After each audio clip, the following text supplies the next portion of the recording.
7. Tilning fazilati va qusuri, foydasi va ziyni aytiladi.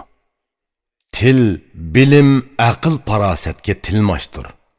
Bu ravon tilni kishini yo'ritquchi deb bil. Til kishining qadrini oshiradi. Uning bilan kishi baxtga erishadi. Til kishini xo'rlab qo'yadi. Uning bilan arning beshi ketadi. Til go'yo eshikda yotgan arslondir. Ey uy egisi, ehtiyot qil, beshingni yeydi. Til azobidan qiynalgan kishi nima deydi? Angla. Bu so'zga amal qilib, uni o'zingga hamroh qil. Ya Rabb, til menga qanchalik ko'p jafo chektirdi. Beshimni kesmasin uchun tilimni kesay. So'zingga ehtiyot qil, beshing ketmasin. Tilingni ko'zatgin, tishing sunmasin. Bir olim til haqida puxta bilim bergan edi. Ey til egisi, beshingni qo'g'dig'in. Sen o'zingga esallik tilasang, tilingdan yaramsiz so'zlarni chiqarma.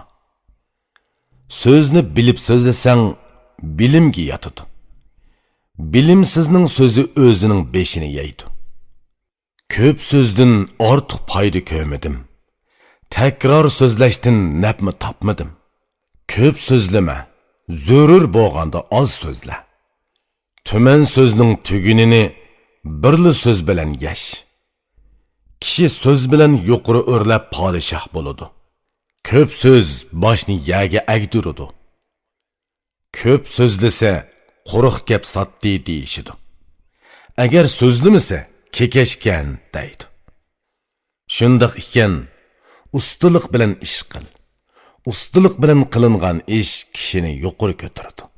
Tilingni qattiq saqla, beshing saqlanadi. So'zingni qisqartqin, yeshing uzuraydi. Tilning ko'p foydasi bor, ziynimi nurg'un. Til ba'zida maqtiladi, ba'zida ming turlik so'kish oladi. Demak shundoqkan, so'zni bilib so'zla. So'zing ko'zsiz qorug'iga ko'z bo'lsin. Bilimsiz aniqki qorug'idir. Yur ay bilimsiz, tegishlik bilim ol. Qara, tug'ilgan odam o'ladi. So'zi belgi bo'lib qoladi. So'zingni yaxshi so'zla, o'zing o'lmaysan. Ikki narsa bilan odam qiyirmaydi. Biri yaxshi harakat, biri yaxshi so'z. Odam tug'iladi, o'ladi. Baqqinki uning so'zi qoladi. İnson o'zi kessimi, nomi qoladi. Sen o'lmaydigan bir hayot tilasang, xulqi mijozing bilan so'zingni yaxshi qil, ey dona. Tilni xeli maqtadim, ba'zida so'kdim. Maqsadim tilni sana tushuntirish edi. Hammali so'zni yig'sa aql ma'qul ko'maydi. Kishi hojatlik so'zni so'zlaydi, yoshirmaydi.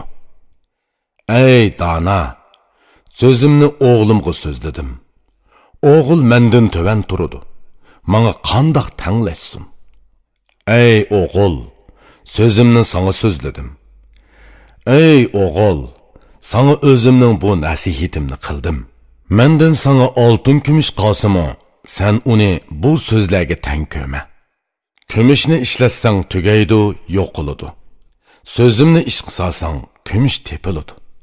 Kishidan kishiga qoladigan meros so'zdir.